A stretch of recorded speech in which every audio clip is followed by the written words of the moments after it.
मैंने जो राजनीति सीखी वो भैरव सिंह जी सीखी। भैरव सिंह जी को मैंने बहुत बारीकी से नोट किया, करीब 20 साल तक। के बाद में मैंने भैरव सिंह जी पहुंच हुए और फिर मैं तुरंत मंच से नीचे उतर के उस जहाँ दर्शक बैठे थे उनमें घुसा। तो सब लोग चौंक के देखने लगे कहाँ जा रहा है।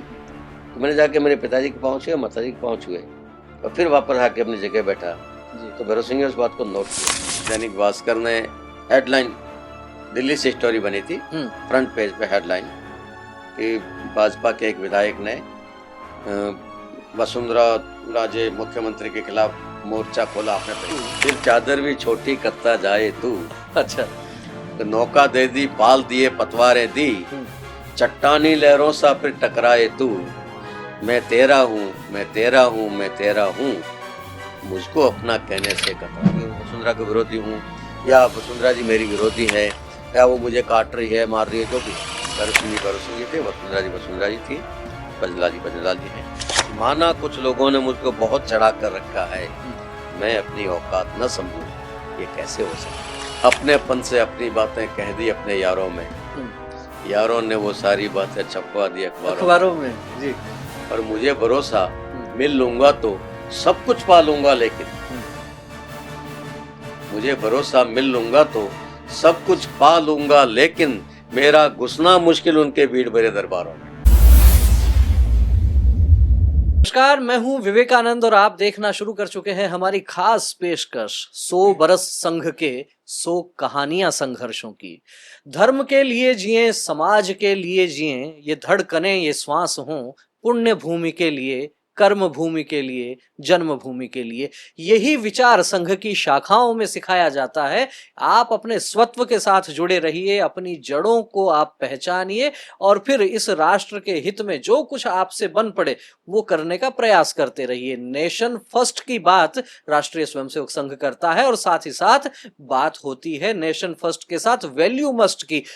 संघ के इस काम को इन 100 वर्षों में जिन लोगों ने बढ़ाया है, ऐसे लोग अलग अलग क्षेत्रों में, देश के अलग अलग कोनों में, गांव ढाणियों से चलकर महानगरों तक जो पहुंचे और काम किया, बहुत गरीबी में भी काम किया, प्रतिकूल परिस्थितियों में भी काम किया। और यदि संघ ने कह दिया कि अब इस रास्ते नहीं जाना, किसी दूसरे रास्ते जाके किसी दूसरे संगठन में काम करना है, तो चाहे जहां काम करना हो, अपने संस्कारों के बलबूते और अपने उस जिजीविषा के बलबूते वो आगे बढ़े। इसी प्रकार की एक शख्सियत, इसी प्रकार के एक व्यक्तित्व आज हमारे साथ में है और उनका परिचय यदि हम करवाएं संघ पृष्ठभूमि से आकर, राजनीतिक क्षेत्र में किस प्रकार से काम किया जा सकता है अपने उस विचार के लिए, ऐसे ही व्यक्तित्व का नाम होता है श्रीमान जोगेश्वर जी गर्ग। जोगेश्वर जी, आपका बहुत बहुत स्वागत है। नमस्कार, धन्यवाद। जोगेश्वर जी इस समय राजस्थान विधानसभा में मुख्य सचेतक हैं, मंत्री रहे हैं राजस्थान सरकार में, लेकिन मूल तो आखिर वही है राष्ट्रीय स्वयंसेवक संघ। तो सबसे पहले जानना आपसे ये चाहेंगे कि आखिर राष्ट्रीय स्वयंसेवक संघ से पहला परिचय किस प्रकार हुआ, क्या आपकी उस समय आयु रही होगी, क्या घटना थी? संघ की विचारधारा का मेरे परिवार में प्रवेश तभी हो गया जब मैं 4 साल का था। 1959 में मेरे पिताजी स्वर्गीय फूसाराम जी ने भारतीय जनसंघ की सदस्यता ग्रहण की। भैरव सिंह जी का जमाना था और स्वर्गीय रघुनंदन व्यास हमारे वहाँ बड़े नेता होते थे, उनकी मित्रता थी, उन्होंने ज्वाइन करवाया। तो उस वक्त मैं बहुत छोटा था। बाद में 1962 में मेरे पिताजी को भारतीय जनसंघ ने जालौर विधानसभा सीट से विधानसभा चुनाव लड़वाया जी। तब तक मेरी समझ काफ़ी हो चुकी थी और खुद को समझ में आने लगा था और वो दृश्य अब भी मेरी आंखों के सामने है। तो संघ और उसकी विचारधारा इस रूप में मेरे घर में प्रवेश करके आई जी। मेरा संपर्क आया 1968 में। मेरे गांव के बाहर एक बड़ के नीचे मेरे पिताजी 5 साल तक तपस्या के लिए रहे। अच्छा। और साधु वेश में और शास्त्रों का अध्ययन किया उन्होंने, तपस्या की, जो भी साधना की, क्या क्या उनकी वो जाने। लेकिन उस दौरान हम भी परिवार के साथ आखिरी 3 साल उनके साथ वहाँ रहे। तो वहाँ उस के बाहर हमारी झोंपड़ी जहाँ थी उसके बाहर एक खुला मैदान था जी। अगस्त का महीना शायद रहा, जुलाई या अगस्त का कोई महीना रहा होगा। अच्छा खुशनुमा माहौल था, बारिश हो चुकी थी, रविवार का दिन था। तो आहोर शाखा के स्वयंसेवक जी। वन विहार कार्यक्रम के लिए वहां आए और उन्होंने मैदान वही चुना मेरे घर के बाहर वाला। हम्म, तो हम दोनों भाई ने, मेरा भाई उस समय मेरे से 2 साल छोटा, हम्म, हम दोनों भाइयों ने देखा तो हमारे चिर परिचित कई सारे चेहरे उसमें दिख गए। हम्म, कुछ मेरी क्लास में थे, कुछ उनकी क्लास में थे। तो उनको देख के हम भी बाहर आए। हम्म, बाहर है तो उन्होंने कहा आओ शाखा में आओ। हम्म, हमको उस पंक्ति में खड़ा कर दिया, ध्वज प्रणाम करवा दिया। वो था मेरा संघ प्रवेश 1968। मैं लगभग 13 साल का रहा होऊंगा, मेरा भाई 11 के आसपास रहा होगा। जी, और उस समय हमारा संघ प्रवेश हुआ दोनों भाइयों का। बद्रीनारायण गर्ग मेरे भाई का नाम था। जी, जी। तो राजस्थान में जयपुर प्रांत में जो जयपुर है प्रांत वो में प्रांतीय प्रचार रहे, प्रमुख भी रहे हुए प्रांत प्रमुख में, रहे। मेरा मिलना जुलना हुआ कई बार उनसे। खैर, तो कुल मिला के ये समझा जा सकता है कि आपका जो है संघ से परिचय वो बाद में आया, जनसंघ घर में पहले प्रवेश कर चुका था। हाँ। तो जनसंघ पहले पहुंच चुका था और उसके बाद में संघ की शाखा से, जिस तरीके से आपने बताया, एक जिज्ञासा मेरे मन में स्वतः ही ये आ गई, जिस तरीके से आपने आपके पिताजी के बारे में बताया कि 5 वर्ष के लिए कोई साधना वो करने लगे थे, जबकि उसके पहले एक प्रकार से हम कह सकते हैं कि राजनीति में प्रवेश उनका हो चुका था। उसके बारे में क्या कुछ स्मृतियां हैं अभी? किस प्रकार की साधना थी, क्या काम था, क्या बात थी? वैसे शुरू से ही वो साधु प्रवृत्ति के व्यक्ति थे, बचपन से ही। जी। रामायण महाभारत गीता पढ़ना, नियमित पढ़ना। गीता का पाठ तो नियमित करते थे, नहा धो के गीता का पाठ किए बिना भोजन नहीं करते थे वो। और कई बार यदि प्रवास में है और उचित स्थान अवसर नहीं मिला तो पूरा पूरा दिन उनको भूखा रहते मैंने कई बार देखा। तो ये उनका नित्य नियम था।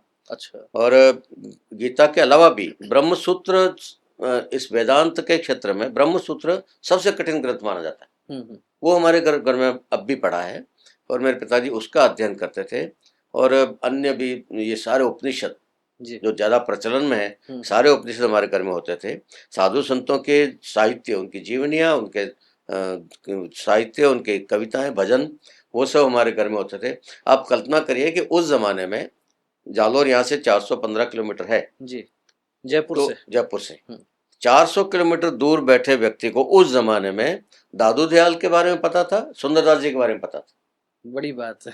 तो ये बड़ी बात थी, वास्तव में बड़ी बात थी। उस समय दादू दयाल जी और सुंदरदास जी इतना प्रसिद्ध नहीं थे, लेकिन उनके पास उस समय भी उनकी पुस्तकें थी और सारी जानकारी थी। तो ये सारा मेरा आंखों से देखा हुआ है। निश्चित रूप से समझा जा सकता है कि समृद्ध परंपरा आपको मिली है। उसके कारण से वो संसंग से भी जुड़े और फिर चुनाव लड़ लिया। जी। चुनाव लड़ने से पहले आर्थिक रूप से हम ठीक ठाक थे, बहुत पैसे वाले नहीं तो गरीब भी नहीं थे जी। लेकिन चुनाव में उस जमाने में चंदा तो मिलता नहीं था। तो चुनाव में जो खर्चा हुआ सब कुछ बिक गया हमारा। मेरी माँ के गहने तक बिक गए जो मेरे पिताजी के जीते जी दोबारा नहीं बन पाए। अच्छा। हाँ, तो वो सारा हमने झटका झेला, तो वो बड़ा झटका था हमारे लिए। और घर घर की उधारी हो गई, लोग मांगने आते थे पैसे। और उस सारे में से कैसे निकलना, वो सारी चिंता में पिताजी लगे रहते थे। तो हारे को हरि नाम है। तो उन्होंने अपने काम के साथ साथ में ईश्वर भक्ति का भी रास्ता पकड़ा और साधना करी। जी। अब क्या क्या साधना की उनकी वो जाने, मुझे बताया नहीं कभी।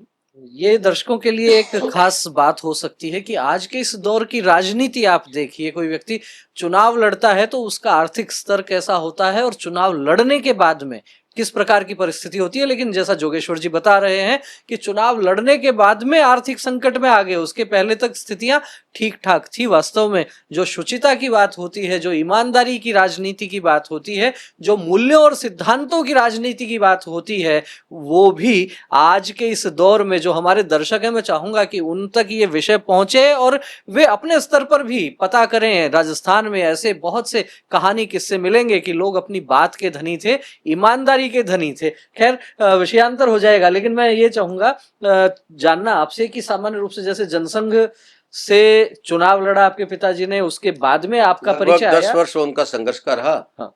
और तब तक मैं थोड़ा बड़ा हुआ, 10वीं 11वीं तक की पढ़ाई कर ली और संघ के संपर्क में था ही मैं।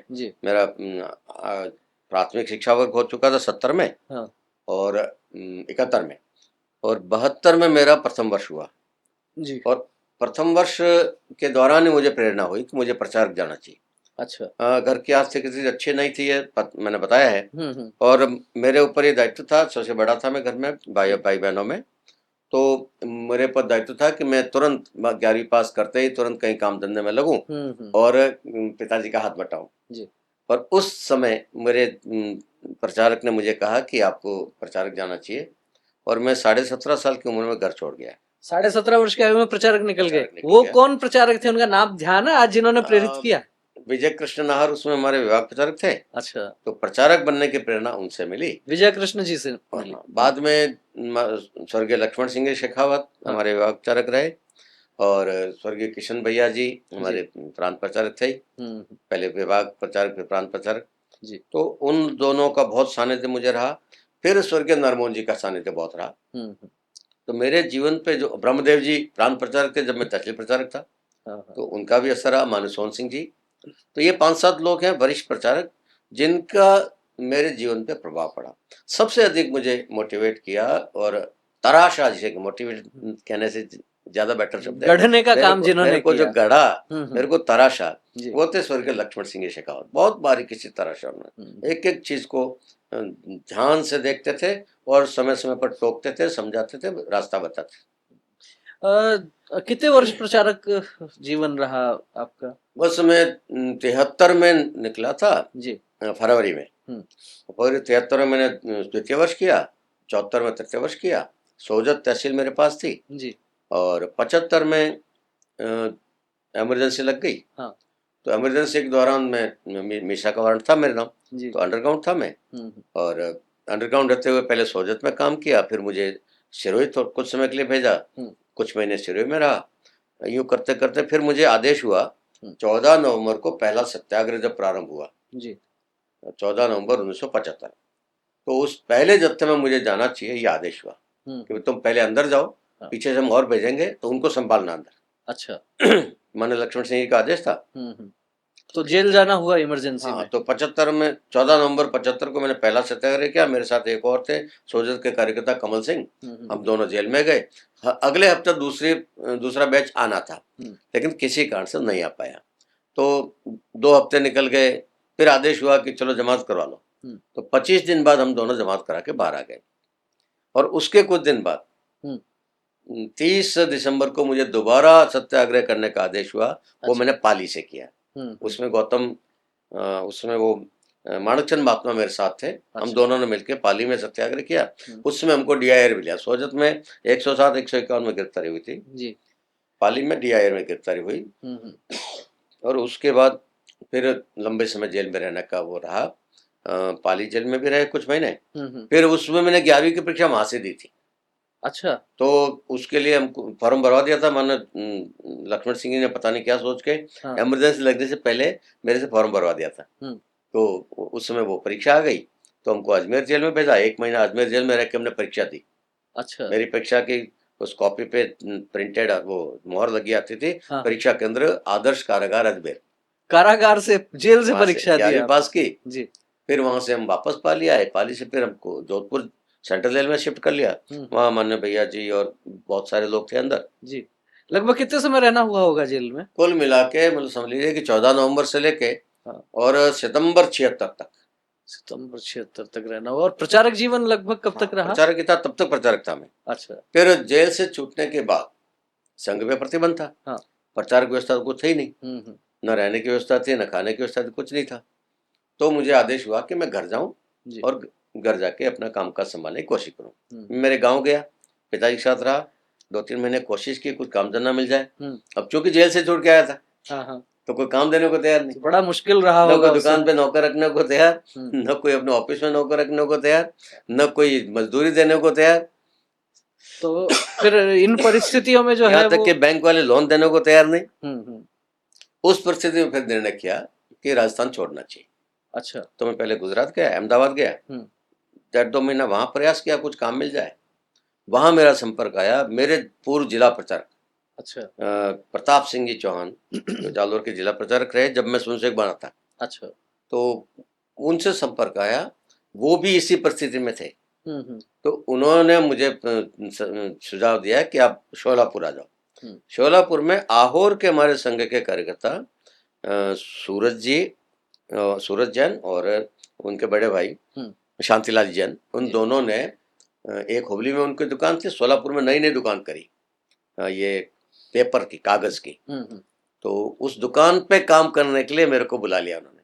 प्रताप सिंह जी पहले से ही वहाँ थे, मेरे को और बुला लिया, हम्म। हम दोनों ने मिलकर दुकान पे काम करना शुरू किया।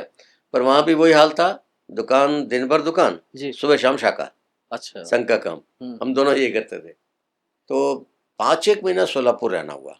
फिर वापसी हो गई वापस राजस्थान। फिर 5 महीने वहाँ रहने के बाद लगा कि वो दुकान भी इतनी नहीं जम रही है कि हम 2 का खर्चा उठा सके। हम्म।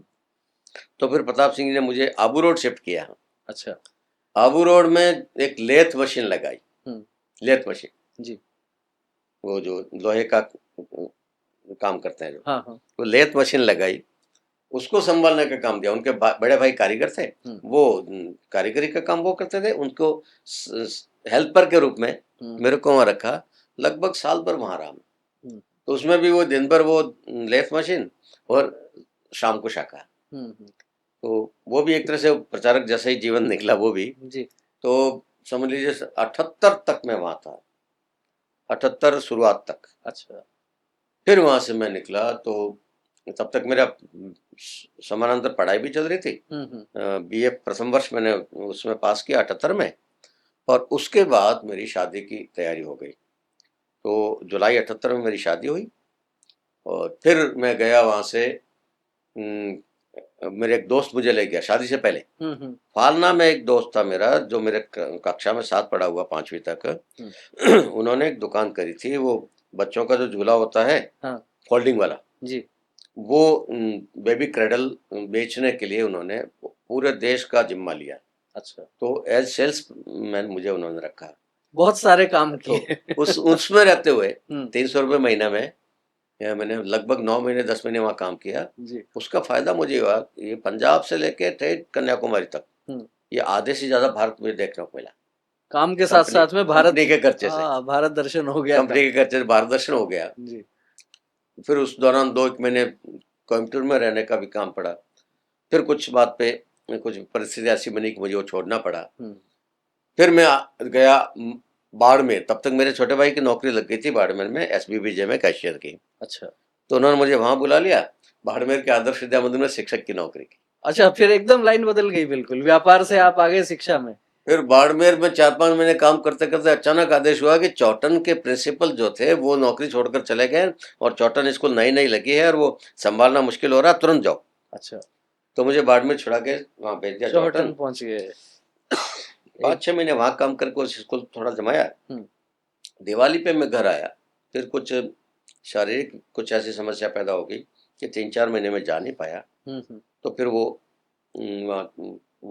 भी वहाँ छूट गई। उसके बाद फिर मैंने कंपटीशन के एग्जाम दिए। अच्छा। LIC, बैंक, ये दोनों एग्जाम दिए।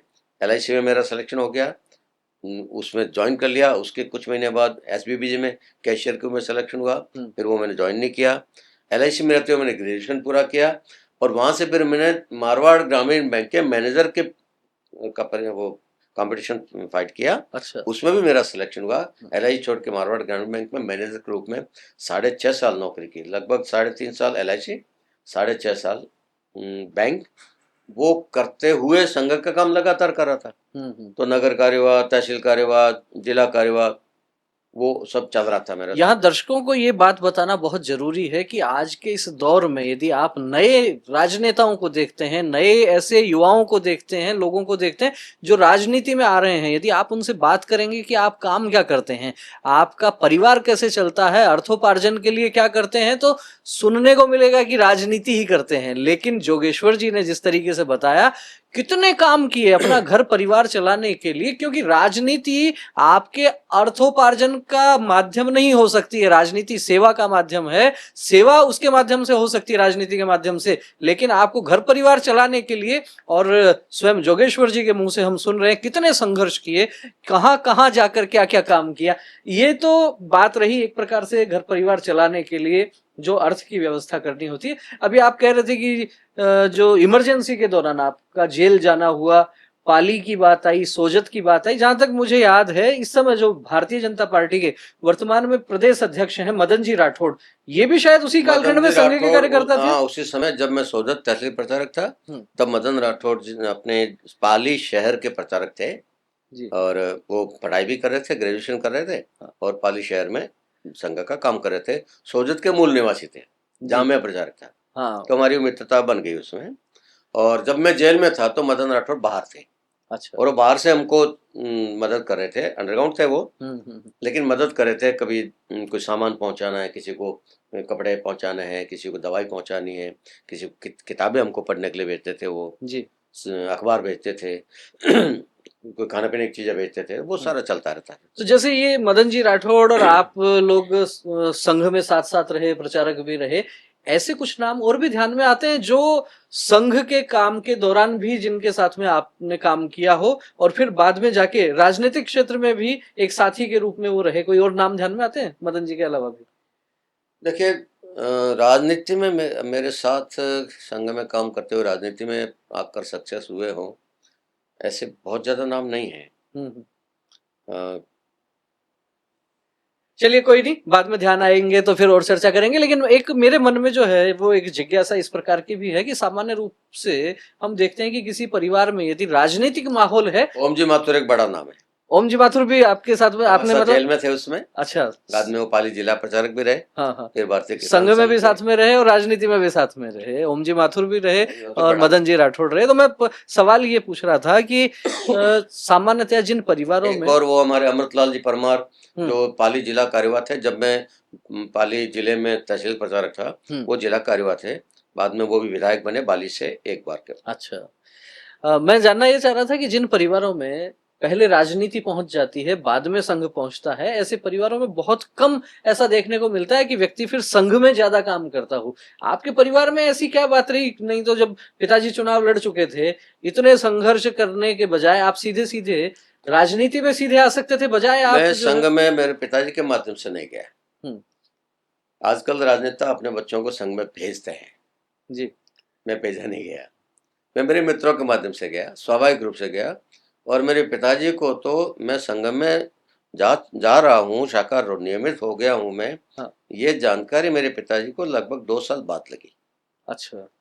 एक दिन अचानक, मतलब मैं जा रहा था शाखा, हाथ में वो दंड था। हाँ। और पिताजी आ रहे थे, उन्होंने देख लिया। तो उसमें तो उन्होंने कुछ नहीं बोला। शाम को मुझे बोला कि वो क्या कहाँ जा रहा था?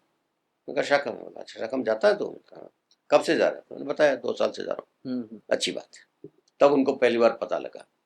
बाद में जब संघ में मैं और मेरा भाई भी, मेरे भाई ने भी सारा कुछ किया, प्रांत स्तर तक जिम्मेदारियां रही उसके पास। दुर्भाग्य से वो भी संसार में नहीं है।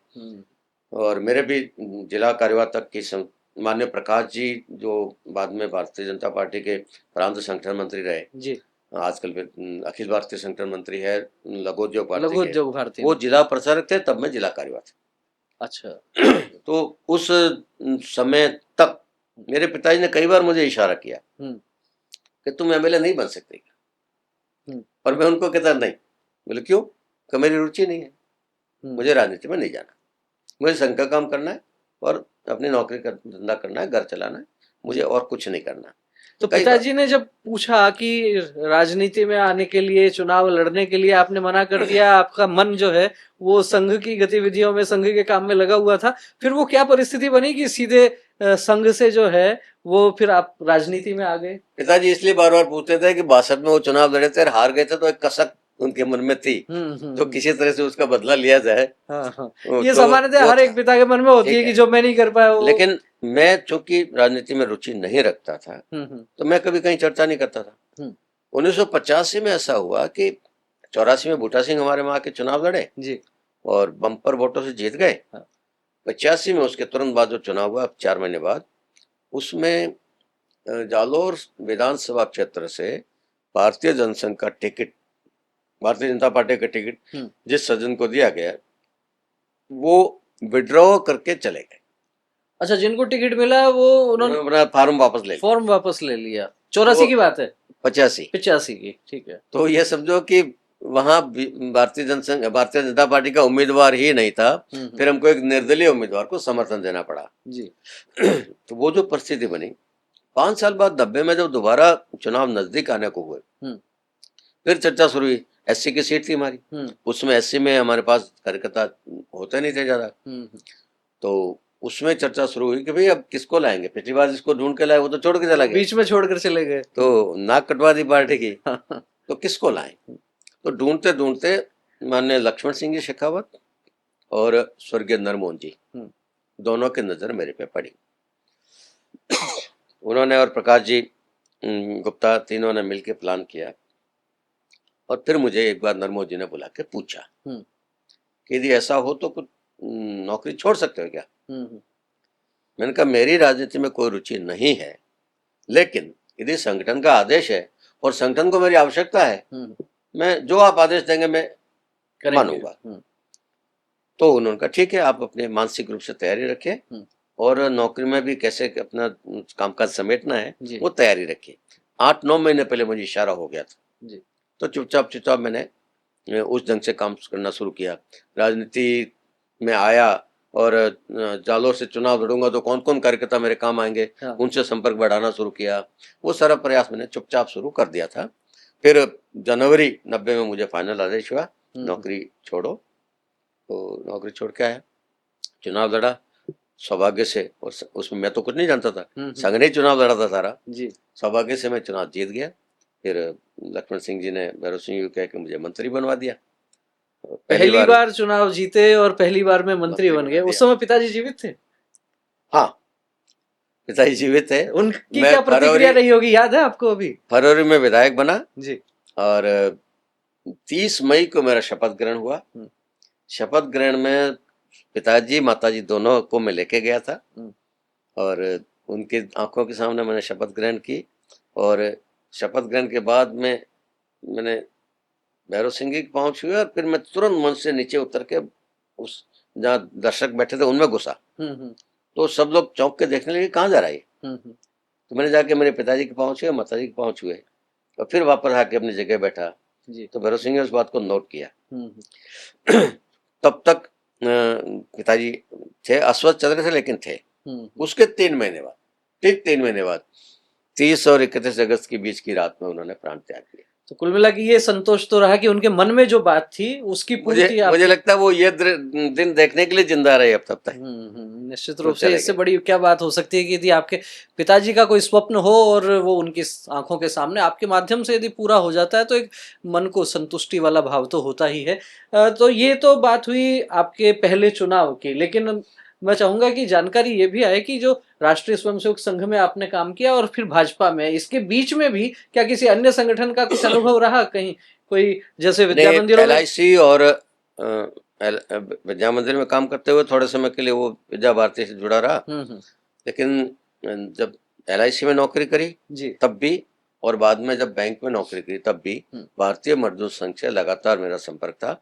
छोटा मोटा दायित्व भी रहा होगा और भारतीय मजदूर संघ के सारी गतिविधियों में उसमें भाग लिया था। और उसके बाद फिर भारतीय जनता पार्टी के कार्यकर्ता बन गए। उसमें रहते हुए बाकी सारे संगठनों को, भारतीय मजदूर संघ, किसान संघ और विद्यार्थी परिषद, विश्व हिंदू परिषद, बजरंग दल, जो भी हमारे संगठन है उन सबको कैसे मजबूत किया जाए, उसमें मेरे हमेशा नजर रहती है कि किस तरह से मैं उनको चुपचाप मदद करूं कि वो संगठन भी मजबूत हो, सक्रिय हो और प्रभावी बने। एक बड़े पुराने वरिष्ठ प्रचारक हैं, उनके साथ में मेरी कुछ चर्चा एक बार हो रही थी, तो उसमें उन्होंने एक बड़ी काम की बात कही। उन्होंने कहा कि संघ व्यक्ति निर्माण का काम करता है और यहाँ से अलग अलग क्षेत्रों में व्यक्ति जाकर काम करता है, लेकिन 2 क्षेत्र ऐसे हैं समाज जीवन के जिनमें यदि संघ का स्वयंसेवक जाता है तो सबसे ज्यादा वो संघ के कार्यकर्ताओं के निशाने पर आता है। उन 2 क्षेत्रों में एक क्षेत्र उन्होंने कहा पत्रकारिता, दूसरा कहा राजनीति। तो चूंकि आप राजनीति में आ गए, ऐसी क्या कभी कोई स्थिति परिस्थिति बनी कि ऐसी स्थिति आ गई कि अपने वाले संगठन, जो मूल संगठन है संघ के कार्यकर्ताओं को अपना विषय रखना और इधर भारतीय जनता पार्टी में राजनीति में काम करने की अपनी एक अलग मजबूरियां हैं, तो कोई उहापोह की स्थिति कभी ऐसी बनी है आपके साथ भी? विवेकानंद जी, इस विषय को नहीं छेड़ा तो अच्छा है। हम कुछ न कहें तो अच्छा है, लब चुप ही रहे तो अच्छा है। बहुत सारे अनुभव है इस बारे में। कोई अनुभव यदि आपको लगता है कि दर्शकों तक जाना चाहिए, दर्शकों तक जाना चाहिए? मैं संक्षेप में इतना जरूर कहना चाहूंगा जी कि संघ का स्वयंसेवक हूं, इस नाते मुझसे बहुत आदर्श व्यवहार की अपेक्षा की जाती है जी, स्वाभाविक है। और इसलिए उसमें छोटी सी भी गलती होती है तो नोट की जाती है और उसके लिए टोका भी जाता है और सजा भी मिलती है जी। उसके समानांतर जी जो दूसरा विधायक है या मंत्री है जो संघ का स्वयंसेवक नहीं है, वो कुछ भी कर दे, वहां सब छूट है, उसको कोई टोकने वाला नहीं होता है। जी। तो उस समय कई लोग कहते हैं कि साहब उनको तो कुछ नहीं कर रहा, आपको क्यों इतना कहा जा रहा है? लेकिन मुझे पता है कि मुझे क्यों कहा जा रहा है, मुझे मन में पता होता है कि मुझे क्यों टोका जा रहा है और क्यों इतना मुझे टाइट किया जा रहा है। क्योंकि संघ चाहता है कि उसका स्वयंसेवक जहाँ गया है वहां फिर वो एकदम आदर्श बन के खड़ा रहे। जी। मैं कितना रह पाया मुझे पता नहीं, पर मैंने कोशिश की है और मेरे माध्यम से संघ की विचारधारा को नुकसान नहीं हो, विचारधारा पुष्ट हो, ये भी प्रयास मैंने किया होगा। पुष्ट कितना कर पाया मुझे पता नहीं, पर विचारधारा को नुकसान नहीं पहुंचे ऐसे काम नहीं करना, वो चिंता मैंने जरूर की है। और ये सारे आक्षेप और आलोचनाएं और सारे झेलते हुए की है। अच्छा करने के बाद भी कई बार शाबाशी नहीं मिलती जी। और उल्टा आलोचना मिल जाती है, ऐसे क्षण भी कई बार आए, पर ठीक है, वो सब चलता है। तो मैंने आपको वो अधूरी बात कही थी जो संघ के एक वरिष्ठ प्रचारक वाली बात थी कि दो क्षेत्रों में जब कार्यकर्ता जाता है तो उसको सर्वाधिक सुनना पड़ता है, राजनीति और पत्रकारिता। लेकिन उसके बाद उन्होंने एक बात और भी कही कि इन दोनों क्षेत्रों में जो हमारा कार्यकर्ता जाता है उसको संघ के एक दो कार्यकर्ता ऐसे जरूर रखने चाहिए जहां जाकर मन की पूरी बात हो जाए, जहां जाकर मन का पूरा गुबार आप निकाल सकें। यदि आप पर आरोप प्रत्यारोप लग रहे हैं, यदि आपकी टांग खिंचाई हो रही है, तो कहीं जाकर आप कह सकें। आपके पास मैं ये पूछना चाहूंगा, ऐसे कौन कार्यकर्ता कोई रहे जिनके पास में मन की बात आपने जाकर कह दी कि मैंने तो अच्छा करने का प्रयास किया? संघ का अपना एक सिस्टम है जी। यदि कोई कार्यकर्ता गलती कर रहा है तो उसको टोकने का भी अलग सिस्टम है, उसको सुधारने का भी अलग सिस्टम है और उसको सुनवाई का अवसर देने का भी अलग सिस्टम है। वो सारा सिस्टम फॉलो होता है जी। उस पर ध्यान दिया जाता है। और ठीक कहा आपने कि ऐसी परिस्थिति में अपना पक्ष उचित स्थान तक ठीक पक्ष पहुंच जाए, सही जानकारी पहुंच जाए, उसके लिए कुछ लोग होना चाहिए। वो भी मेरे पास थे, अब भी हैं, और ईश्वर की कृपा है कि थोड़े समय के लिए जरूर भले मुझे कुछ झेलना पड़ा हो, लेकिन लंबे अंतराल पर ध्यान दें तो मैं हमेशा संघ के मापदंडों पे खरा उतरा हूँ, ये मुझे संतोष है। 100% उतरा के नहीं, लेकिन काफी हद तक खरा उतरा हूँ। एक बार छोटी सी आपकी राजनीतिक यात्रा पर भी बात करेंगे। 90 में आपने पहली बार चुनाव लड़ा, चुनाव जीते, पहली बार में मंत्री बने। उससे लेकर अब तक कब कब चुनाव लड़े और क्या परिणाम रहा, दर्शकों तक एक बार जानकारी संक्षेप में ये भी हो जाए। 90 में पहला चुनाव था, फिर 93 में दूसरा चुनाव था, 2 लगातार जीता मैं जी। फिर 98 में मेरा टिकट नहीं हुआ, जिसको मिला उसको जिता के भेजा। 3 में फिर मुझे लड़ने को कहा गया जी, फिर जीत के आया मैं। 3 में जीते फिर आप। 8 में पहली बार हारा मैं जी। और उसके बाद 13 में मुझे वापस टिकट नहीं दिया गया, तो जिसको दिया वो जीत के गया। और 18 में फिर मुझे अवसर दिया, 23 में फिर अवसर दिया, दोनों बार लगातार जीता हूँ मैं। तो केवल एक बार जो है एक बार हर 6 बार विधानसभा चुनाव लड़ा हूँ, जिसमें 5 जीता, 1 हारा हूँ। लोकसभा चुनाव एक बार लड़ा हूँ 1991 में सरदार बूटा सिंह के सामने, तो अच्छी, मैं मंत्री भी था, अच्छी स्थिति थी। लेकिन फिर वो राजीव गांधी की हत्या हो गई, तो उस माहौल में वो चुनाव में हार गया। तो 2 चुनाव हारा हूं मैं जी, 5 चुनाव आपने जीते हैं। कुछ आपके मित्र मंडली के लोगों से कुछ ये भी मेरे को सुनने को मिला कि 5 चुनाव आपने जीते, पहली बार में आप मंत्री रहे, इतना लंबा राजनीतिक जीवन होने के बावजूद भी जयपुर में रहने को बहुत समय तक खुद का मकान नहीं बन पाया। क्या इस बात में सच्चाई है? और यदि है तो फिर पहली बार जयपुर में मकान? पहली बार मैं जब मंत्री बनाया, मुझे आयुर्वेद, मेरे पास स्वतंत्र विभाग था, लेकिन माननीय स्वर्गीय भंवर शर्मा जी के साथ राज्य मंत्री होने के नाते जलदाय विभाग, नगर निगम, जेडीए और ये हाउसिंग बोर्ड जी, खेल कूद, ये सारे विभाग भी मेरे पास थे जी। और जेडीए मेरे पास था, नगर निगम था, हाउसिंग बोर्ड था, तो कुछ भी कर सकता था। लेकिन शायद मुझे करना आता नहीं था, शायद करना लक्ष्य भी नहीं था, तो मेरे पास कोई प्लॉट मकान जयपुर में नहीं था। अब ये 18 से 23 के कार्यकाल में जी मैं धन्यवाद देना चाहूँगा सीपी जोशी जी को, विधानसभा अध्यक्ष। उन्होंने फिर ये योजना बनाई, ये आइडिया मेरा ही था। अच्छा। ये जो आवास बने हैं, विधायक आवास जो बने हैं नए वाले, ये आइडिया मेरा था। उन्होंने उसको लागू किया, लागू किया तो फिर खाली करवाना है विधायकों से, तो फिर उन्होंने सारे विधायकों को एक एक फ्लैट आधी कीमत पे दिलाया। अच्छा हाउसिंग बोर्ड का फ्लैट जी उस समय फिर मुझे, और उसमें भी बैंक से हाथों हाथ लोन करवाया। जी। आधी कीमत में भी खरीदने की मेरी औकात नहीं थी, तो बैंक से लोन करवाया और ईश्वर की कृपा है कि वो लोन भी उतर गया है और फ्लैट 2022 मेरा हो गया। के आसपास पहला फ्लैट हुआ, मतलब 22 के आसपास, 22 23 18 19 20 में शायद 20 में। तो दर्शकों के लिए ये भी एक महत्वपूर्ण बात हो सकती है कि आपको ऐसे लोग ढूंढने से नहीं मिलेंगे कि 1990 में जो राजस्थान सरकार में मंत्री हो गए और अगले 30 वर्ष तक उनका जयपुर में रहने को खुद का मकान नहीं है। ऐसे विरले लोग ही होंगे और उनमें से एक जोगेश्वर जी हैं। ये जानकारी मुझे कुछ सूत्रों से, कुछ इनकी मित्र मंडली के लोगों से पता लगी, लेकिन वास्तव में अपने आप में आज की राजनीति में तो बड़ा ये विलक्षण है।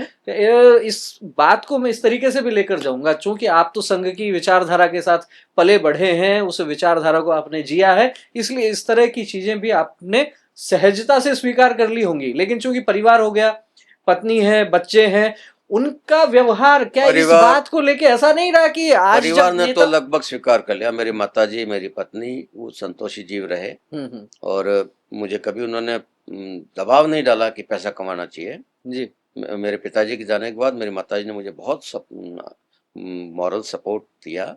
आज भी ईश्वर की कृपा से वो सही एकदम स्वस्थ और अच्छी स्थिति में है।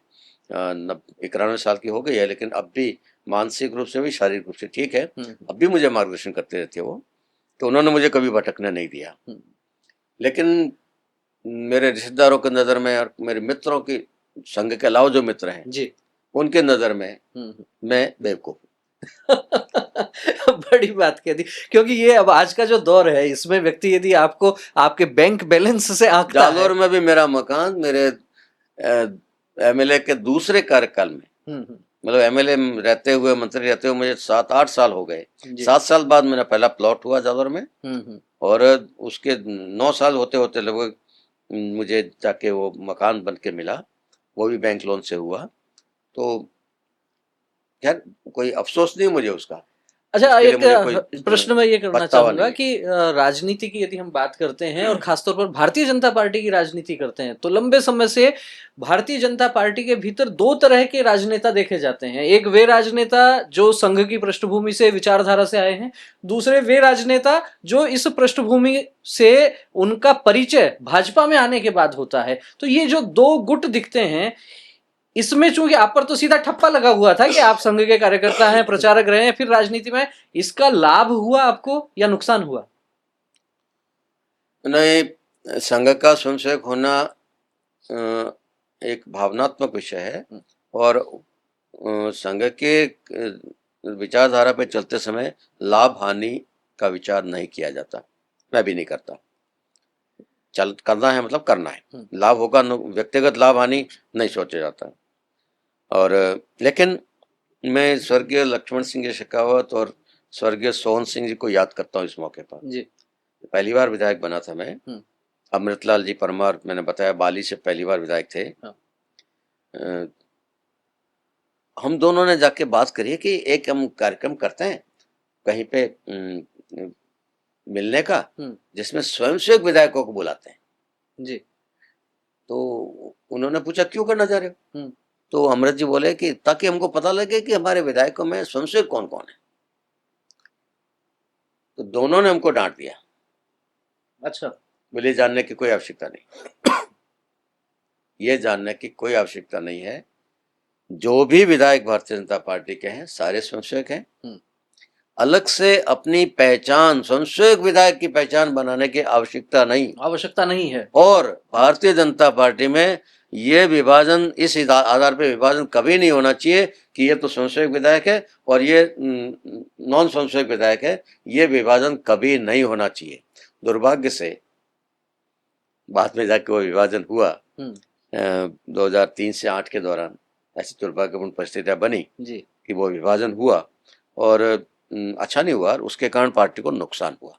बड़ी महत्वपूर्ण बात कही है जोगेश्वर जी ने। अब वापस वो माहौल बन गया, अब कोई ऐसा विभाजन पुराने जो प्रचारक थे वो भी ये कहते थे कि भारतीय जनता पार्टी में संघ के विधायक और भाजपा के विधायक, ये इस तरह का कोई डिवीजन, इस तरह का कोई वर्गीकरण नहीं होना चाहिए। मुझे याद आती है संघ के संस्थापक डॉक्टर केशव बलराम हेडगेवार ये कहा करते थे कि राष्ट्रीय स्वयंसेवक संघ समाज में अलग तरह का कोई संगठन है ऐसा नहीं दिखना चाहिए, समाज संगठित होना चाहिए। कहीं ना कहीं वही बहुत बारीक और महीन बात जो प्रचारकों ने, वरिष्ठ प्रचारकों ने जोगेश्वर जी के समक्ष भी वो विषय रखा। आपने बात कही 2003 से 2008 के बीच में कुछ परिस्थितियां ऐसी बनी, उस समय की कोई आपकी गजल या कोई शेर ऐसा कुछ, उसकी एक पंक्ति मुझे याद आ रही है, पूरा तो मुझे याद नहीं, कहीं मैंने सुना या पढ़ा है, मैं तेरा हूं और मुझको अपना कहने से कतराए तू।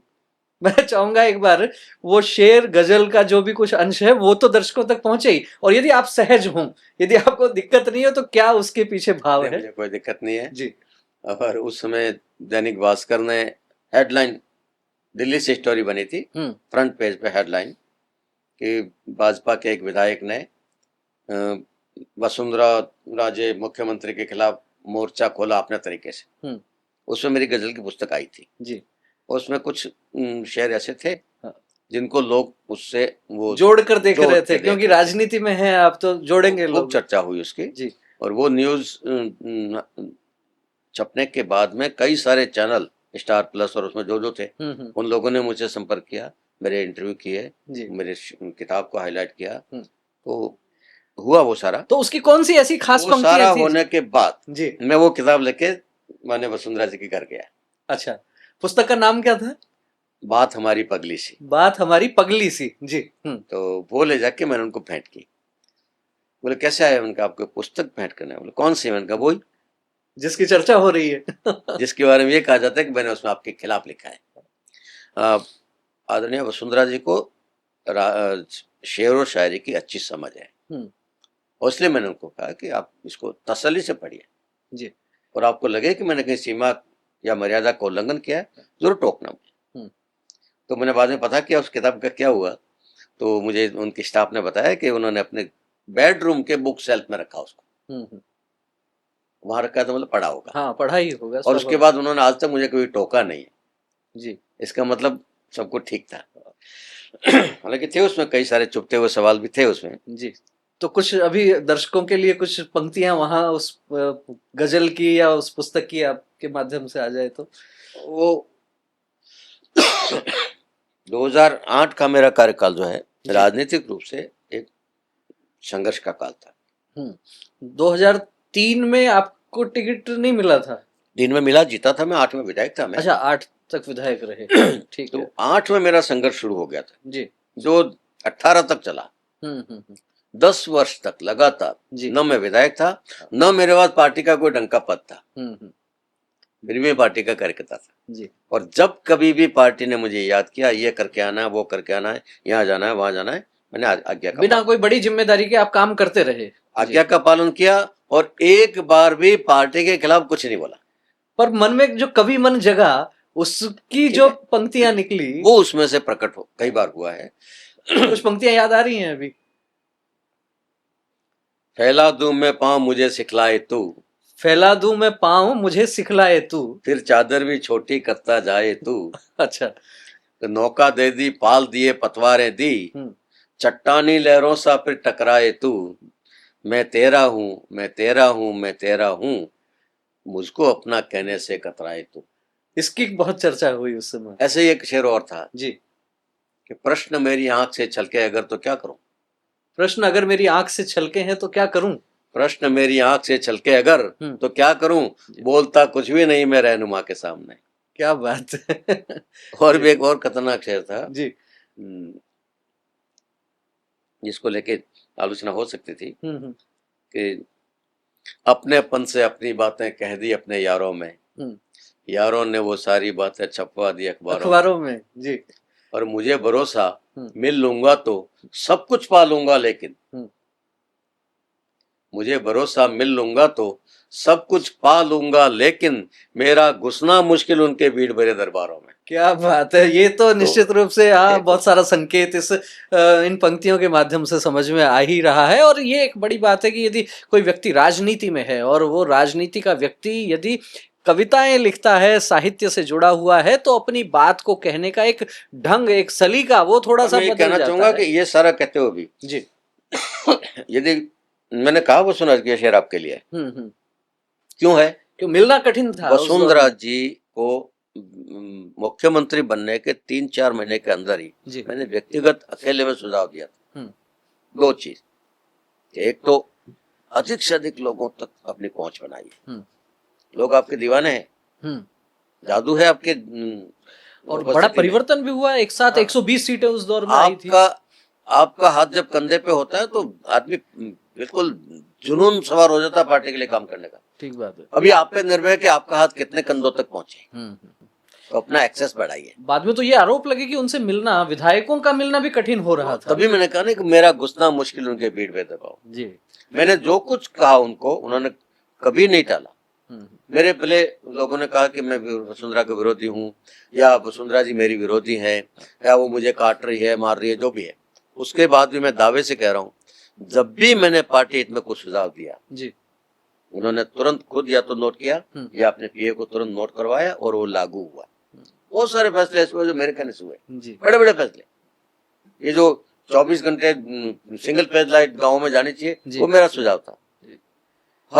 हर गांव में 8वीं तक का स्कूल होना चाहिए, मेरा सुझाव था। उन्होंने लागू किया उसको। लागू किया उन्होंने। ये आशा बहन वाला जो आया, आशा जी। तो बहुत कुछ काम उन्होंने मेरे कहने से किए, मेरे सुझाव पर किए। उसके बाद भी ठीक है, हमारा समीकरण कभी बैठा कभी नहीं बैठा, गलतफहमियां भी पैदा हुई, गलतफहमियां दूर भी हुई, वो ठीक है।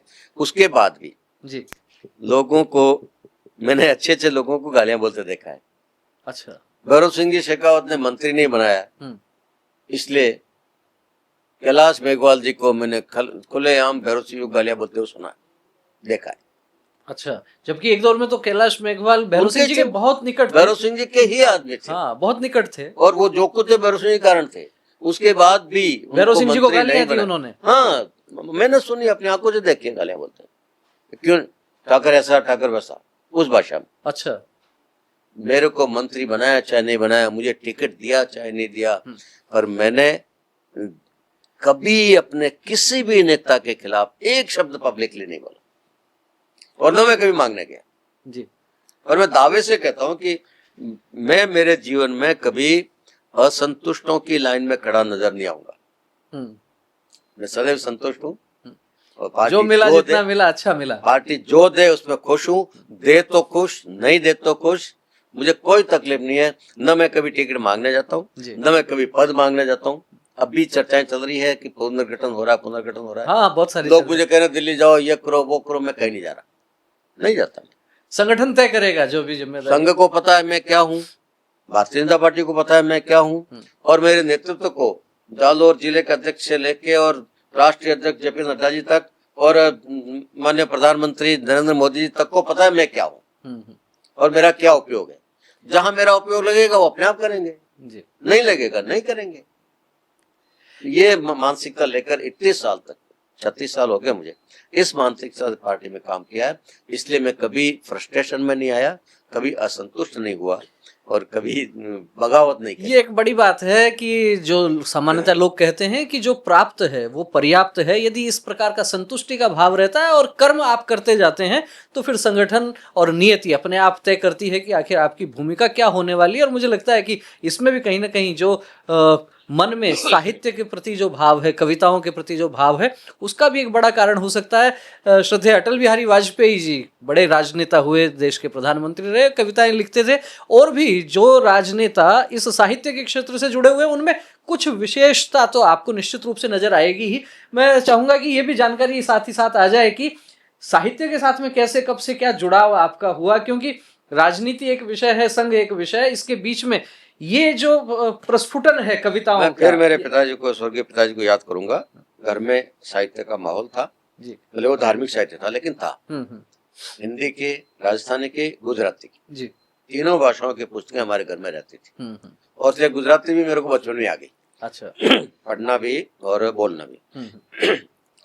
तो वो कविताओं के प्रति साहित्य में अधिकांश साधु संतों का साहित्य अधिकांश कविता में ही है। दोहे, सवैया, छप्पे, छंद, सोरठा, इन सब की समझ मुझे तब से ही थी। अच्छा। तो मैं पढ़ता रहता था। हम्म। कभी कभी छोटी मोटी तोपबंदी भी कर लेता था। जी। एक आध दोहा कह दिया, एक आध सोठा कह दिया। मतलब समझ लीजिए कि पहला दोहा शायद मैंने कहा होगा जब मैं 9वीं 10वीं में 11वीं में पढ़ रहा हूँ, तब शायद पहला दोहा निकल गया अच्छा, होगा। 15-16 साल की हाँ, सी आयु रही मतलब होगी समझ करीब। आ गई थी कविता की मुझे। लेकिन इतना ज्यादा वो नहीं रहा। जी। फिर बाद में धीरे धीरे जब भी मौका मिलता, कहीं कवि सम्मेलन हो रहा है या कहीं साहित्य के सम्मेलन कोई बैठक कार्यक्रम हो रहा है, तो मैं जी। तो कवि सम्मेलनों के मंचों पर भी आपका जाना आना रहा, याद आता है पहली बार? मंचों के प्रति आकर्षण मेरा कभी नहीं रहा। न मैंने कभी प्रयास किया कि मंचीय कवि बनूं। जी। मंच की अपनी एक अलग तरह की व्यवस्थाएं है, अलग राजनीति है और अलग प्रक्रिया है वहाँ की। रोज में बहुत समय देना पड़ता है जी। और इतना समय मेरे पास फिर भी कभी कुछ नहीं रहा। मंचों पर जाना तो हुआ है। पहली बार कब गए होंगे, याद है कुछ? अतिथि के रूप में। अच्छा अच्छा। उस रूप में जाना हुआ। जी। और मंच पे कविता पाठ करने के लिए जाना कभी कभार कुछ कोई किसी ने आग्रह कर दिया तो, वरना नहीं। इवन जैसे जालोर महोत्सव होता है जी। उसमें हर साल हम कवि सम्मेलन करवाते हैं और लगभग हम ही तय कर रहे होते हैं कौन कौन आएगा। लेकिन आज तक जालोर महोत्सव के कवि सम्मेलन कार्यक्रम में मैंने कविता पाठ नहीं किया। आपने नहीं किया? मुझे कहते हैं तो ही मना कर, नहीं आप लोगों को सुनूंगा मैं, आपको सुनेंगे हम। तो वो है, बहुत ज्यादा मंचों का शौक मुझे नहीं रहा। स्वांत है सुखाय जिसे कहते हैं। जी जी। और आपने ये गजल मुझे विशेष प्रिय है जी।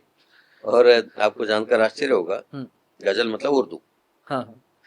तो 1900 कहना चाहिए कि 69 पहला मेरा परिचय गजलों से हो गया होगा।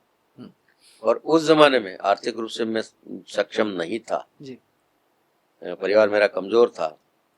उसके बाद भी उस जमाने में हिंद पॉकेट बुक्स का जो सीरियल निकला, प्रकाश पंडित ने जो उर्दू के गजलों की किताबों को हिंदी लिपि में, देवनागरी लिपि में कठिन शब्दों के अर्थ के साथ जो निकाले जी। उसमें दीवाने गालिब भी आया, उसमें बादशाह जफर के भी आया, फैज अहमद फैज भी आया।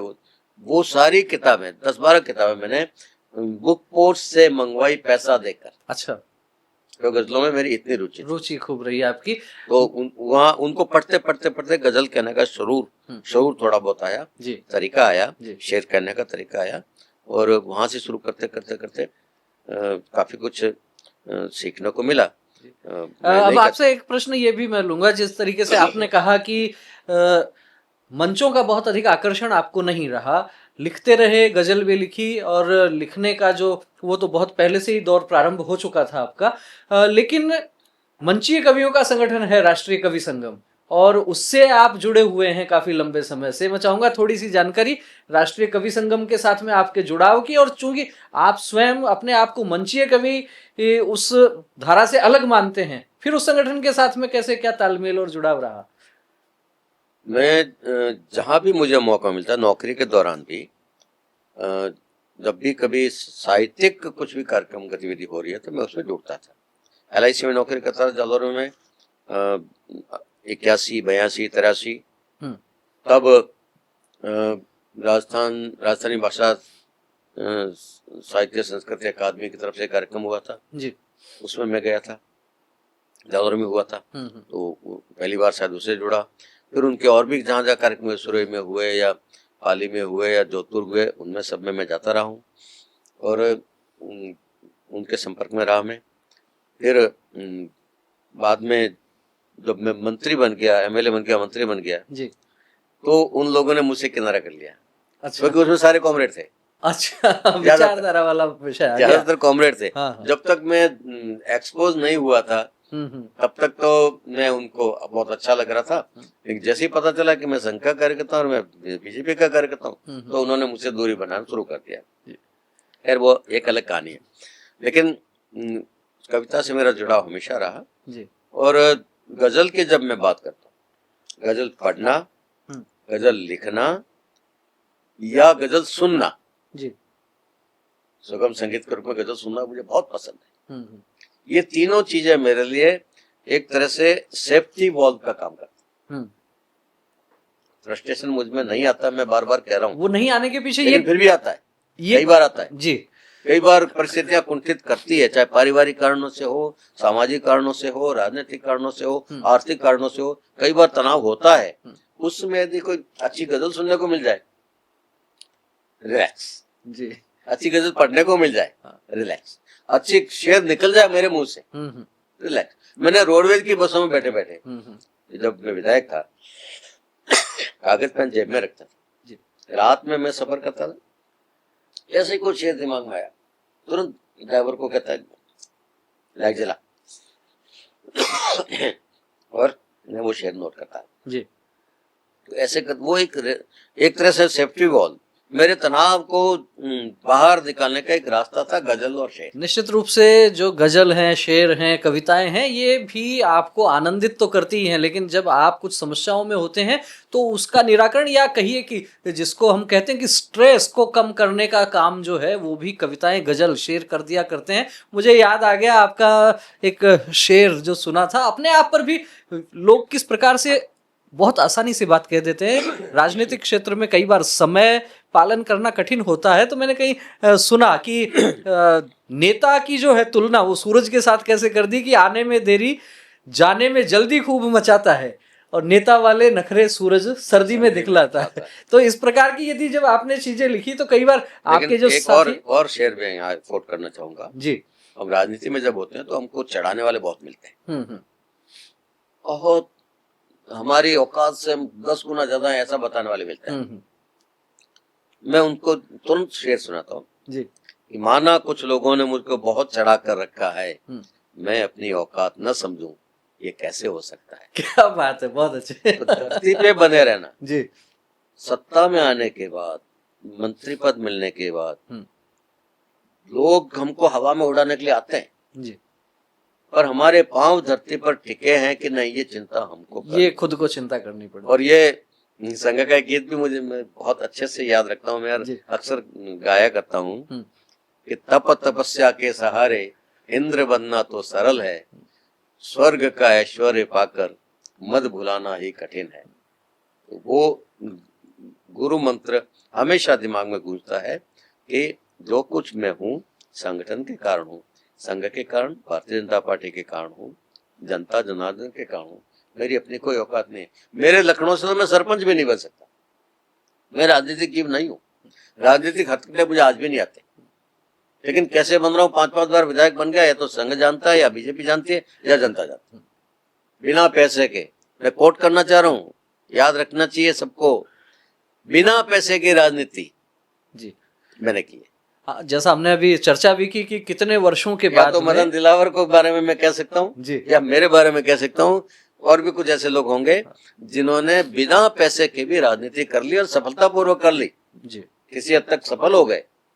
आज के जमाने में वो संभव नहीं है, नई पीढ़ी अब बिना पैसे के राजनीति नहीं कर पाएगी। निश्चित रूप से आपने मदन जी दिलावर की बात की, शिक्षा मंत्री हैं प्रदेश के, हमने उनका भी इंटरव्यू किया था इस सीरीज के तहत, उसमें बहुत सारी बातें ऐसी निकल कर आई थी जैसी बातें आपकी आई आर्थिक रूप से, जो ये अपने आप में एक बड़ी बात है कि मंत्री विधायक बनने के 3 दशक बाद तक जयपुर में अपना मकान नहीं होना बड़ी बात है, और इसी तरह के उदाहरण मदन जी दिलावर के जीवन से के संदर्भ में भी हमने देखे सुने हैं। के बारे में मजेदार बात कर रहा हूँ मैं, एक लाइन में कहना चाहूंगा जी, राजनीति में हम दोनों कॉम्पिटिटर हैं, प्रतिस्पर्धी हैं जी, और अक्सर ये होता है कि दोनों में से किसी एक को लेना है। हाँ, 90 से लेकर लगातार ही चल रहा है, 90 में वो भी पहली बार है, 90 में मैं भी पहली बार है। उसके बाद भी हम बहुत अच्छे मित्र हैं, और हम में कोई कंपटीशन नहीं है, कोई प्रतिस्पर्धा नहीं है, और एक दूसरे के प्रति कोई वैमनस्य नहीं है। वो मेरी तारीफ करते हुए मिलेंगे, मैं उनकी तारीफ करते हुए मिलूंगा। है हम प्रतिद्वंदी, उसके बाद भी हम मित्र हैं, और बहुत अच्छे से मित्र हैं। ये चीज भी राजनीति में समझने की है, स्वस्थ प्रतिस्पर्धा, हम इसको स्वस्थ प्रतिस्पर्धा कहा जा सकता है, निश्चित रूप से स्वस्थ प्रतिस्पर्धा कहा जा सकता है, और दोनों का एक प्रकार से स्नेह प्रेम भी है, वो एक खैर एक व्यक्तिगत विषय है, ये चर्चा तो कई घंटों तक हो सकती है। आखिरी 2 प्रश्न मैं आपसे और लूंगा। एक तो सीधा सीधा प्रश्न ये कि आपको चूंकि 3 मुख्यमंत्रियों के साथ में, तो सीधे सीधे आपकी ही पार्टी के 3 मुख्यमंत्रियों के साथ में काम करने का आपको अनुभव रहा, भैरव सिंह जी शेखावत के साथ में भी आप रहे, वसुंधरा जी के समय भी आप रहे, और अब जो भजन लाल जी शर्मा हैं, उनके समय भी आप मुख्य सचेतक हैं। तीनों की क्या खास बात आपको ऐसी लगती है कि जो उनको अलग अपने आप में एक विशिष्ट बनाती है, या आपका इनके साथ में कोई विशेष कोई और अनुभव, ऐसा कोई संस्मरण जो देखिए, दर्शकों तक जाना चाहिए? व्यक्तियों की तुलना करने का कोई मतलब नहीं होता है। हर व्यक्ति अपने आप में अनूठा होता है। भैरव सिंह जी थे, वसुंधरा जी थी, भजन लाल जी हैं। लेकिन मैंने जो राजनीति सीखी वो भैरव सिंह जी सीखी।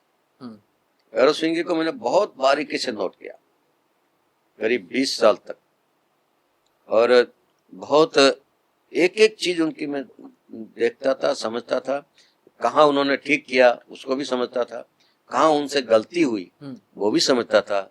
और वो उन्होंने, हमको लगता है गलती की है, लेकिन उसमें भी हो सकता है उन्होंने कुछ अच्छा सोचा होगा। उस बिंदु तक पहुंचने का प्रयास करता था कि ये लोगों को लग रहा है गलती की, लेकिन उन्होंने ये क्यों किया उसको भी समझने की कोशिश करता था। और मेरे राजनीतिक जीवन को दिशा, जैसे स्वर्गीय लक्ष्मण सिंह जी और नरमोहन जी का नाम मैं लेता हूँ, उसमें भैरव सिंह जी के भी एक वाक्य को मैं बार बार उल्लेख करता हूँ। पहले चुनाव में मेरे लिए जो भाषण देने जालोर आए थे, तो उन्होंने एक वाक्य कहा था, इस बार हमने जालोर के विधानसभा क्षेत्र से एक नए लड़के को उतारा है, और मुझे पूरा विश्वास है कि ये लड़का जालोर की राजनीति को एक नई दिशा देगा। मैंने अपना लक्ष्य उस दिन तय कर दिया, उस पंक्ति से लक्ष्य तय कर लिया। पंक्ति से लक्ष्य तय किया। जैसे बाकी सारे राजनेता राजनीति करते हैं वैसी मुझे नहीं करनी है। मेरा नेता मुझसे चाहता है कि मैं अलग तरह की राजनीति करूं। कितना कर पाया मुझे पता नहीं, पर मुझे संतोष है कि मैंने बहुत कुछ अलग हटके किया है। बिना पैसे के, हमारा दारू बहुत चलता है, नहीं चलाया मैंने कभी नहीं। अफीम बहुत चलता है, कभी नहीं। पैसा बांटना कभी नहीं। झूठ का साथ देना कभी नहीं। किसी माफिया के साथ देना कभी नहीं। गुंडों की गैंग रखना कभी नहीं। बूथ कैप्चर करना कभी नहीं। उसके बाद भी राजनीति में कदम जमाने में कामयाब हो गया। कुछ ईश्वर की कृपा है और कुछ मेरे संगठनों की कृपा है, कुछ जनता जनार्दन की दया है। लेकिन मैंने एक अलग तरह की राजनीति करने का प्रयास किया। वो मेरे जीवन पर सबसे बड़ा प्रभाव स्वर्गीय भैरव सिंह शेखावत का है। दूसरा, वसुंधरा जी के बारे में कहूँ तो एक प्रशासक के रूप में बहुत अच्छी है, अच्छे प्रशासक हैं वो, और एक आक्रामक नेतृत्व है उनका जी। जो ठान लेती है वो ठान लेती है, और नई विचार, नई योजनाएं, नई सोच और महत्वाकांक्षी सोच उनका स्वभाव है। उसका लाभ राजस्थान को मिला। और ठीक है, कार्यशैली में कुछ छोटी मोटी कमियां रही होगी। कमियों की चर्चा करना शायद मैं अपनी औकात के बाहर की बात मानता हूँ, पर उनमें ये अच्छी बातें मैंने जो देखी। ऐसे भजन लाल जी में भी कोई विशेष बात? भजन लाल जी बहुत मेहनत कर रहे हैं। रात को 2-2 बजे तक जागकर मेहनत कर रहे हैं। आसान काम नहीं है, कर रहे हैं। और अनुभव नहीं होने के बाद भी इतने कम समय में उन्होंने राजनीति और प्रशासन की बारीकियों को समझने का प्रयास किया है और अच्छा कर लिया है। खासकर विकास कार्यों के बारे में जो उन्होंने अपनी समझ बनाई है वो बिल्कुल एक उदाहरण देने लायक है, तारीफ करने लायक है। मैं मन से उनको प्रशंसा करता हूँ। और अभी तक उन्होंने अपना कार्यकर्ता भाव को बनाए रखा है जी। ये बड़ी बात है, ये बहुत बड़ी बात है। आम कार्यकर्ता से आज भी जब वो मिलते हैं तो इतना सहज मिलते हैं, कार्यकर्ता को लगता नहीं कि मुख्यमंत्री से मिल रहे हैं। वो मुख्यमंत्री बन के वो उस हवा मंडल को बढ़ा देना और हवा में उड़ने लगा, वो अभी तक नहीं किया है। कार्यकर्ता भाव उनका बरकरार है। ईश्वर करे उनका ये कार्यकर्ता भाव आजीवन बरकरार रहे, और उनके लिए मेरी शुभकामना, वो और अधिक प्रगति करे। और वसुंधरा जी तो बड़ा नाम है, बड़ा नेतृत्व है, और एक खानदानी नेता है। भारतीय जनसंघ को जमाने में जो बलिदान उनकी माता श्री ने किया, विजया राजे जी ने, स्वर्गीय विजया राजे जी राजमाता ने जो बलिदान किया, अपने घर की संपत्ति बेचकर जनसंघ को दान किया, तो उसका कोई मुकाबला नहीं है। तो उसके वो उनके खून में है जनसंघ जी। तो उनका अपना अपना प्रभाव मंडल है, उनकी अपनी उपयोगिता है, और भारतीय जनता पार्टी ने उसका बखूबी उपयोग किया है, उनकी क्षमताओं का। आगे भी होगा, मुझे विश्वास है। आखिर में बस आपसे एक संदेश लेना चाहेंगे हमारे दर्शकों के लिए, और खास तौर पर जो राष्ट्रीय स्वयंसेवक संघ की शाखाओं में नई पीढ़ी आ रही है, शताब्दी वर्ष में ऐसे नए कार्यकर्ताओं के लिए, नए स्वयंसेवकों के लिए क्या संदेश देना चाहेंगे? 1968 से स्वयंसेवक हूँ और परम पूज्य गुरु जी को सशरीर देखना सुनना सौभाग्य मिला, और उसके बाद के सारे परम पूज्य सरसंघ चालकों के साथ मार्गदर्शन में काम करने का अवसर मिला है। संघ के स्वयंसेवकों को मैं निवेदन करना चाहता हूँ, और वो सारे लोग कहते आए हैं, संघ प्रतिकूलता में ज्यादा मजबूत होता है, अनुकूलता में अलग तरह की समस्याएं पैदा होती है। उस अनुकूलता के कारण पैदा होने वाली समस्याओं से कैसे बचना, संगठन में विकार नहीं आए, कार्यकर्ताओं में विकार नहीं आए, कार्यकर्ता भ्रमित नहीं हो, कार्यकर्ता अपने मूल उद्देश्य से भटके नहीं और किसी लोभ लालच में नहीं पड़ जाए, ये जागरूकता, सतत जागरूकता रखनी होती है। हर कार्यकर्ता पे किसी न किसी की नजर हमेशा रहती है, वो बनाए रखनी चाहिए, बनाए रख ही रहे होंगे। और उसके साथ साथ चूंकि अब सत्ता तक जाने का रास्ता संघ के माध्यम से बनने लगा है, तो उस रास्ते का दुरुपयोग कोई नहीं कर पाए, उसकी चिंता आपको करनी चाहिए। आएंगे लोग, अपने स्वार्थ की पूर्ति के लिए आएंगे और हमारे माध्यम से अंदर घुसने का प्रयास करेंगे, तो किसको अंदर घुसने देना है, किसको नहीं घुसने देना है, वो फिल्टर हमको लगाना चाहिए।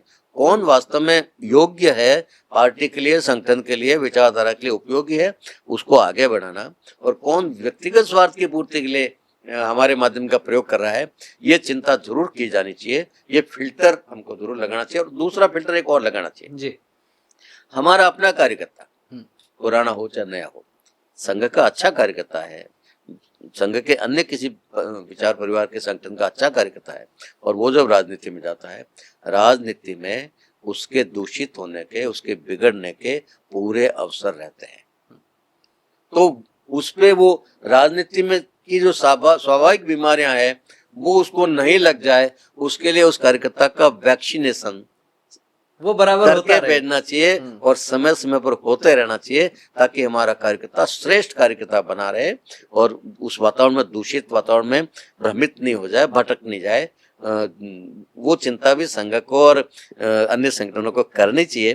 कर रहे हैं, वरिष्ठ लोग कर ही रहे होंगे, कर भी रहे हैं, करना भी चाहिए। पर मेरी कोई औकात नहीं है कि मैं इतनी बड़ी बात कहूँ, लेकिन एक स्वयंसेवक के नाते मैं महसूस करता हूँ इन दो चीजों का ध्यान रखा जाना बहुत आवश्यक है। संघ को भी अभी बहुत काम करना बाकी है। 100 वर्ष हो गए हैं, बहुत कुछ कर लिया है हमने, लेकिन अभी बहुत कुछ करना बाकी है। बड़ी बड़ी चुनौतियां देश के सामने खड़ी है, उन चुनौतियों का सामना करना है और उन सब चुनौतियों पर विजय प्राप्त करते हुए इस देश को पुनः विश्व गुरु जैसे उस उच्चतम स्थान तक पहुंचाना है, दुनिया का नेतृत्व करने योग्य बनाना है। तो उसके लिए अभी बहुत काम करने की आवश्यकता है। तो ये सावधानियां यदि रहेगी तो हम ज्यादा अच्छा काम कर पाएंगे। और जब भी वरिष्ठ संघ के अधिकारियों को सुनते हैं, माननीय अरुण कुमार जी हैं या कोसवाले जी हैं, परम पूज्य सरसिंह चालक जी हैं, ऐसे लोगों, भैया जी जोशी है, ऐसे लोगों को जब सुनते हैं तो एक आशा जगती है और विश्वास पैदा होता है कि हम सही दिशा में जा रहे हैं। और निश्चित रूप से हम इस देश को जो देना चाहिए वो देकर रहेंगे और इस देश को जहाँ पहुँचाना चाहिए वहाँ पहुँचा कर रहेंगे। ये आत्मविश्वास और जगता है और भविष्य के प्रति आश्वस्त करता है। जोगेश्वर जी चूंकि वरिष्ठ कवि भी हैं, इसलिए संकेत में इन्होंने जो बात कही है वो बहुत मार्के की और बहुत महत्वपूर्ण बात कही है।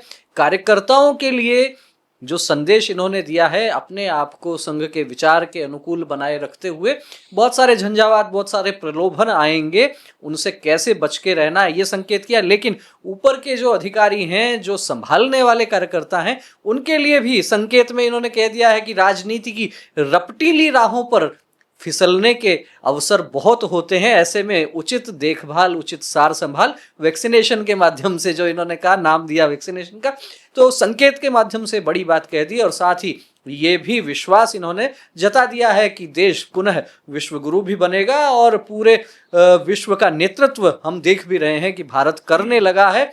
संकेत बहुत अच्छे आ रहे हैं और संघ के पुराने कई वरिष्ठ प्रचारकों ने और बहुत से महापुरुषों ने भी कहा कि ये जो समय था, संक्रमण का जो समय था, मुझे याद आता है संघ के सरसंघ चालक रहे पूजनीय सुदर्शन जी ने एक बार कहा था कि 2011 के बाद का जो काल है वो बड़ा संक्रमण काल होगा और 2-3 वर्ष बाद में स्थितियां बदलेंगी। आप उस बात को 2014 में जो केंद्र में सत्ता का परिवर्तन हुआ उसके साथ भी जोड़ के देख सकते हैं। अनुच्छेद 370 की समाप्ति, राम मंदिर, तमाम विषयों को आप यदि जोड़कर देखेंगे तो लगेगा कि संघ से जुड़े हुए महामनीषी किस तरह से दूरदृष्टा भी होते हैं। बहरहाल बहुत लंबी चर्चा जोगेश्वर जी के साथ हमारी हुई, संघ के विषय को लेकर, राजनीति को लेकर, साहित्य को लेकर, इन सब विषयों पर आपका क्या कहना है, क्या कहना है इस एपिसोड पर, क्या कहना है इस चर्चा पर, कमेंट करके हमें अवश्य अवगत करवाएं। वीडियो अच्छा लगा हो तो इसे लाइक करें। जोगेश्वर जी, आपने बहुत समय दिया और बहुत तसल्ली से, बहुत सहजता से आपने नई नई जानकारियां भी हमारे दर्शकों के समक्ष रखी। आपका तो जितना धन्यवाद दें हम उतना कम है। मैं समझता हूं मैंने आपका कुछ ज्यादा ही समय ले लिया। तो दर्शकों से पुनः वही आग्रह है कि वीडियो अच्छा लगा हो तो इसे लाइक करें, अधिक से अधिक लोगों तक शेयर करें। फिर मिलेंगे एक और नए व्यक्तित्व के साथ, एक और संघ के ऐसे सारथी के साथ जिनकी यात्रा कम से कम 5 दशक की है संघ विचार के साथ। तब तक आप बने रहिए हमारे साथ। बहुत बहुत धन्यवाद। नमस्कार।